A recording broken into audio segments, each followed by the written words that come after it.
Nós não nascemos más, embora tenham gastado gerações inteiras nos penteando com esse nome, esfregando-o em nossas testas como se perversidade fosse um cosmético herdado, uma cor natural dos lábios, uma inclinação da espinha. Nós nascemos filhas, que é coisa muito diferente e por vezes muito pior, porque nascer filha de uma mulher que só reconhece o próprio reflexo como forma legítima de amor é ser criada dentro de um espelho faminto, um espelho que nunca devolve o rosto inteiro, apenas defeitos, promessas e ameaças. Nossa mãe nos moldou no escuro do casarão muito antes de qualquer baile, muito antes de qualquer sapatinho de cristal, muito antes de a menina das cinzas se tornar o altar sacrificial em torno do qual o mundo decidiu organizar sua piedade seletiva. O castelo em que vivíamos não era o solar elegante que contam, mas uma carcaça de pedra úmida, com corredores onde o vento assoviava por rachaduras como se a casa respirasse pelos próprios ferimentos, tapeçarias roídas, prata empenhada, cortinas que cheiravam a poeira molhada e mofo de missa, lustres com velas pela metade e escadas frias que devolviam cada passo com um eco de ruína. A falência tem um som próprio, não é o estrondo da queda, mas o roçar constante do pouco sendo esticado até sangrar, o tilintar de moedas contadas noite após noite, o sussurro das contas atrasadas debaixo da porta, o ranger dos armários vazios, o cheiro do caldo ralo temperado com orgulho. Nossa mãe ouvia esse som como outros ouvem um relógio, com pavor e obsessão. E então nos ouvia também respirando, crescendo, ocupando espaço, duas filhas sem dote suficiente, sem beleza suficiente, sem futuro suficiente. E nos olhava como quem avalia mercadorias frágeis no mercado cruel demais para erro. Não nos ensinou a amar, ensinou a ser escolhidas. Não nos ensinou a viver, ensinou a disputar. Não nos ensinou a suportar a dor, ensinou a escondê-la sob pó de arroz, fitas e obediência. A menina que chamam de Cinderela sofria diante dos olhos do mundo, cinza na face, mãos rachadas, humilhações claras, compreensíveis, fáceis de transformar em lição. Nós sofríamos no outro lado do espelho, onde a violência vem perfumada e escovada, com cetim apertando costelas, espartilhos fechados até escurecer a vista, pinças arrancando pelos da sobrancelha e do buço até os olhos lacrimejarem em silêncio, vinagre com sal esfregado na pele para clarear manchas, fios quentes puxando o cabelo da testa para levantar o rosto, banhos gelados para firmar a carne, horas de jejum para cavar cintura, joelhos juntos, queixo erguido, ombros para trás, sorriam, sempre. Sorriam, mesmo com a fome revirando as vísceras e o sangue faltando à cabeça. Nossa mãe passava os dedos em nossos rostos como um açougueiro apalpando a peça que ainda hesita em comprar. Nariz largo demais, boca grande demais, olhos pequenos, quadril inconveniente, tornozelo sem distinção, pele sem brilho, cabelo sem nobreza, e cada crítica vinha acompanhada daquela esperança monstruosa que só os narcisistas conseguem sustentar, a esperança de que, com esforço suficiente, consigamos enfim compensá-los pela vergonha de existir. Não era inveja o que sentíamos da menina do fogão quando nosso pai morreu, e o dela já era apenas memória doce. Era algo mais confuso, mais baixo, mais feio de admitir. Ressentíamos a simplicidade do sofrimento dela. Ela tinha a verdade ao lado do corpo. Nós tínhamos performance. Ela podia chorar entre panelas. Nós precisávamos chorar por dentro enquanto sorríamos para pretendentes. Ela recebia ordens. Nós recebíamos metas. Ela lavava. Nós éramos lavadas, polidas, apertadas, comparadas, examinadas como éguas caras com defeito escondido nos tendões. E tudo isso para quê? Para salvar a família, dizia nossa mãe, erguendo o queixo como uma rainha sobre os escombros, para garantir o nome, para reerguer a casa, para impedir que a lama da pobreza nos engolisse até o último osso. Ela falava em honra, mas era fome. Falava em futuro, mas era pânico. Falava em casamento como quem fala em bote salva-vidas para um navio já rachado. E nós acreditamos, porque filhas acreditam por reflexo muito depois de o amor ter apodrecido. Fizemos o que pediu. Fizemos mais. Sentamos eretas em jantares onde homens gordurosos deixavam o olhar escorrer por nossos colos como gordura de carne assada. Aceitamos valsas com condes de hálito pútrido e dedos demorados demais na cintura. Rimos de piadas obscenas de barões viúvos que queriam testar, em nossa reação, o quanto de violência seriam autorizados a praticar depois do noivado. Recebemos cartas melosas com convites para passeios discretos, jardins fechados, casas de caça, pavilhões de música onde a música era o menor dos interesses. Uma de nós voltou certa vez com o pulso marcado por dedos em forma de bracelete roxo, e nossa mãe, ao ver o hematoma, não perguntou se doía, perguntou se ao menos ele tinha prometido algo. Outra teve de ouvir de um magistrado grisalho que seria uma esposa aceitável se mantivesse a boca fechada e o quarto escuro. Houve um capitão que nos fez beber até a língua ficar lenta e depois tentou medir nossa docilidade pela resistência dos nossos ombros. Houve um lorde que gostava de fazer perguntas sobre dor enquanto beliscava a carne do braço para ver se a pele enrubescia bonito. Houve um primo distante de alguém importante que nos elogiou os dentes e na mesma noite, mandou dizer por um criado que mulher feia só serve se vier com boas terras. Sempre a mesma coreografia, o convite à esperança, o aperto do espartilho, a carruagem cheirando a couro úmido, a sala iluminada demais. O homem nos olhando com interesse de comprador, a breve ilusão de que talvez desta vez, talvez agora, talvez um milagre. E depois o descarte, às vezes educado, às vezes cruel, às vezes sujo, mas sempre o descarte, porque não éramos lindas, e num mundo em que a fortuna mingua a beleza precisa compensar o cofre, e nós não compensávamos nada. Nossa mãe então nos recebia de volta sem colo, sem ternura, sem sequer raiva pura. Recebia-nos com decepção administrativa, como se fôssemos funcionárias incompetentes num negócio falido, e refazia o inventário dos erros. Sorriram demais, sorriram de menos, ombros rígidos, riso frouxo, nariz empinado, voz sem música, cintura mal trabalhada, conversa rasa, olhos ansiosos, pele cansada, mãos grandes, pés inúteis. Ela nos despia do fracasso como se arrancasse renda de manequins, deixando no chão fitas, flores murchas, alfinetes, lágrimas. E no quarto, diante do espelho rachado, víamos duas moças que já começavam a parecer cansadas demais para a idade, com a boca ferida de tanto mordê-la para conter resposta, com os seios apertados por barbatanas, com o rosto coberto por uma pasta branca que secava como máscara funerária. Às vezes a menina das cinzas passava pelo corredor levando lençóis, bacias, cestos, e nós a ouvíamos cantar baixo para si mesma, ou falar com os ratos, ou simplesmente existir sem a necessidade constante de seduzir alguém, e havia um segundo brevíssimo em que queríamos arrastá-la para dentro do quarto e dizer: olha o que ela faz conosco, olha o que ser escolhida custa, olha como a beleza também esfrega joelhos no chão. Mas não dizíamos nada, porque a linguagem da casa era vertical e podre. Dor nunca unia, apenas distribuía lugares na hierarquia do sofrimento. Então continuávamos. Não por vaidade, por medo.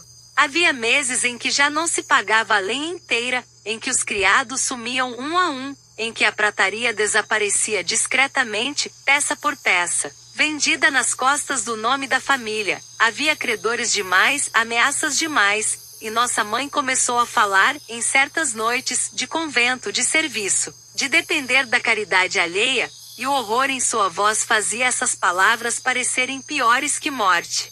Tornamo-nos, assim, operárias da própria comercialização. Dormíamos com rodelas de pepino nos olhos e acordávamos antes da luz para esfregar o rosto com água fria e sal. Costurávamos enchimentos secretos nos corpetes. Enrolávamos panos na cintura para afinar silhuetas. Amarrávamos fitas nas coxas para reduzir atrito e manter as pernas mais juntas ao caminhar. Prendíamos a respiração por minutos inteiros como treino para os bailes. Arrancávamos calos com lâmina. Limpávamos sangue da barra dos vestidos depois de noites em que os sapatos eram menores do que nossos pés. Uma vez, uma de nós vomitou na escadaria pouco antes de receber visitas. Nossa mãe mandou perfumar o corredor e passar rouge nas faces dela antes mesmo de lhe dar água. Outra desmaiou durante uma missa por causa do jejum e ouviu, ao acordar, que desfalecer pode ser gracioso desde que não caia de boca aberta. E assim o grotesco se tornou rotina, uma liturgia íntima de automutilação socialmente aprovada. Quando anunciaram o baile real, nossa mãe quase renasceu de febre. Falava no príncipe como se falasse de uma porta para fora do inferno, embora soubéssemos, pelas histórias das criadas, dos cocheiros, dos emissários bêbados, que ele colecionava jovens com a mesma preguiça com que outros colecionavam cães ou taças. Um homem belo o bastante para parecer destino e vazio o bastante para apodrecer quem nele acreditasse. Não importava. Rico bastava. Rico e próximo do trono bastava.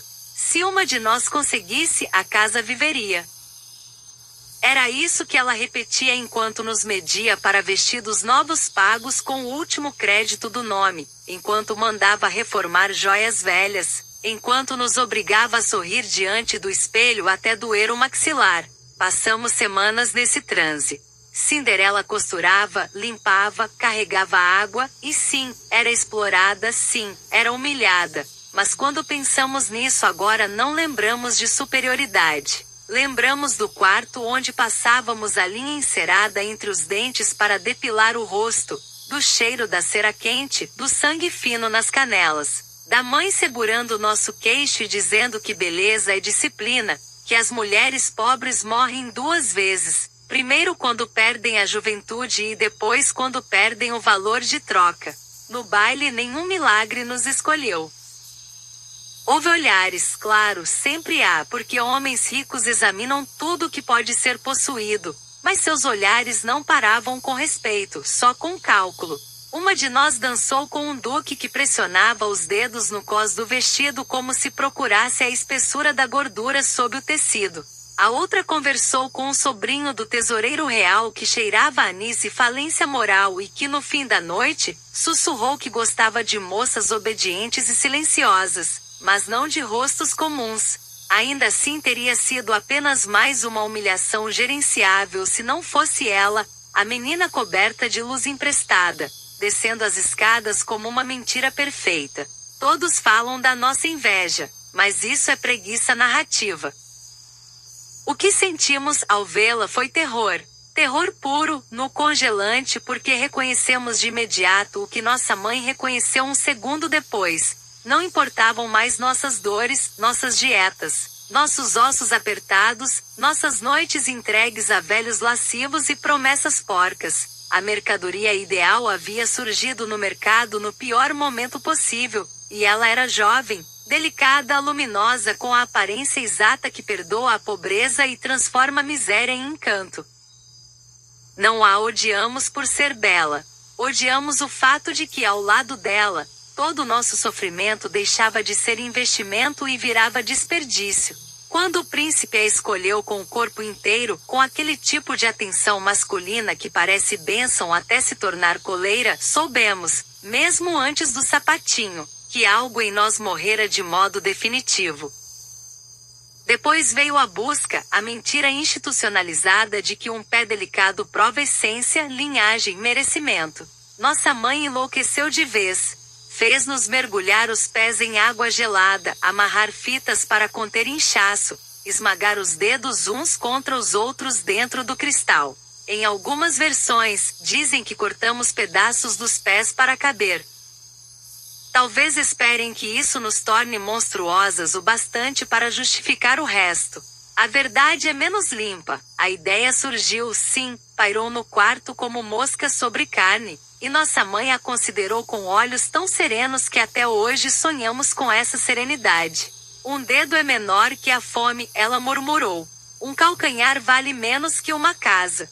Não chegamos a fazê-lo porque desmaiamos antes da coragem ou da loucura completar o gesto, mas a simples existência daquela possibilidade já nos partiu num lugar sem cura, porque percebemos que ela nos sacrificaria de bom grado em tiras, se acreditasse que ainda seríamos aceitas no mercado do matrimônio.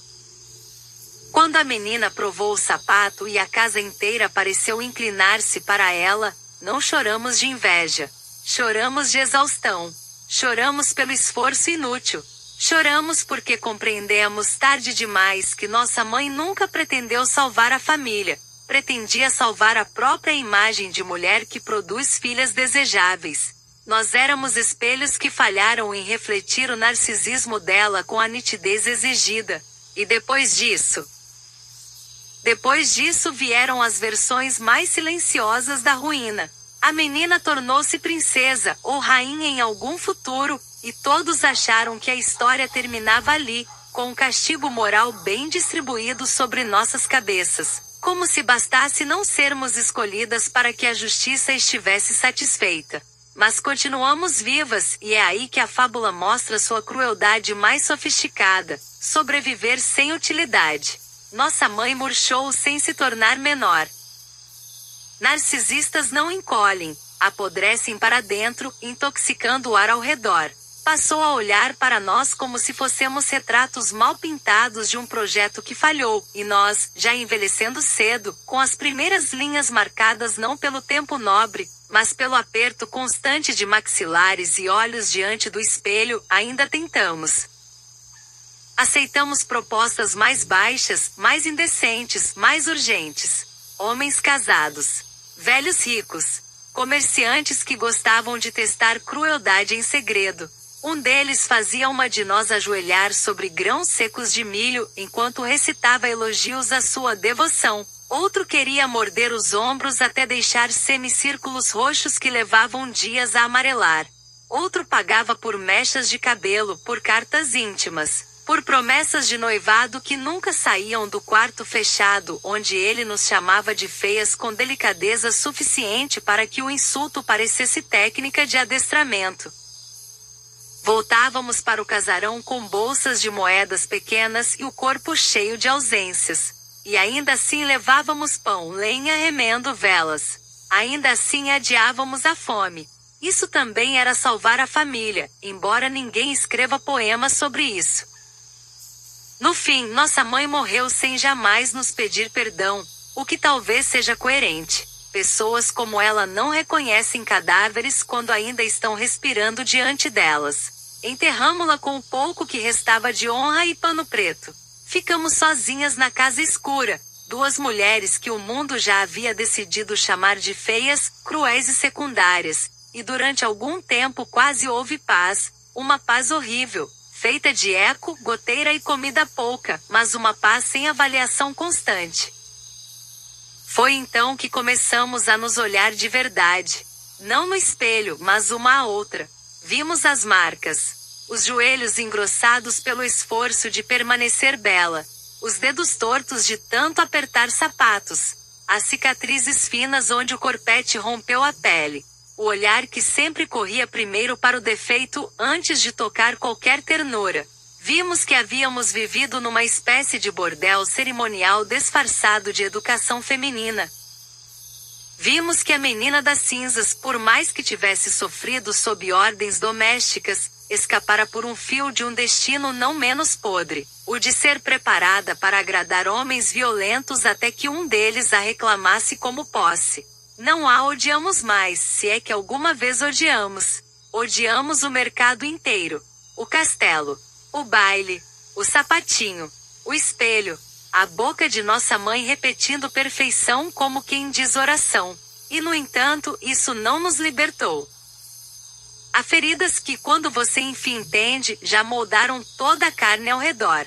Continuamos sentando retas. Continuamos apertando a barriga ao vestir. Continuamos evitando luz dura no rosto. Continuamos ouvindo, ao cruzar qualquer rua, qualquer salão, qualquer igreja, a sentença muda nos olhos alheios. Não foram escolhidas porque eram feias. Como se feiura fosse crime. Como se a violência que nos comeu não fosse sempre justificada antes e depois, por essa palavra curta e suja. Se existe monstruosidade nesta história, ela não está na menina coberta de cinza nem em nós, as irmãs que aprenderam cedo a arrancar de si mesmas o que julgavam inadequado. Está no mecanismo que nos pôs umas contra as outras enquanto os homens apalpavam carne e escolhiam, enquanto as mães contavam moedas com os próprios sonhos das filhas, enquanto o mundo decidia que trabalho doméstico é sofrimento visível e exploração matrimonial é destino refinado. Fomos criadas para ser salvação e acabamos virando sobra. E há noites ainda agora em que o vento passa pelas janelas quebradas do casarão vazio e parece a voz de nossa mãe repetindo endireita os ombros, fecha a boca, afina a cintura, sorri, sorri, sorri, e nós obedecemos por reflexo antes de lembrar que ela já está morta, que o baile já acabou, que os homens ricos e pervertidos já nos usaram, iludiram e descartaram vezes suficientes para que nossos próprios rostos carreguem a marca do descarte. E então ficamos ali, sentadas no escuro, duas irmãs, numa casa sem calor, entendendo tarde demais que não éramos vilãs de conto algum, apenas filhas treinadas até o osso para transformar o próprio corpo em escada, e empurradas tantas vezes rumo à vitrine que acabamos esquecendo como se vive quando não se está à venda.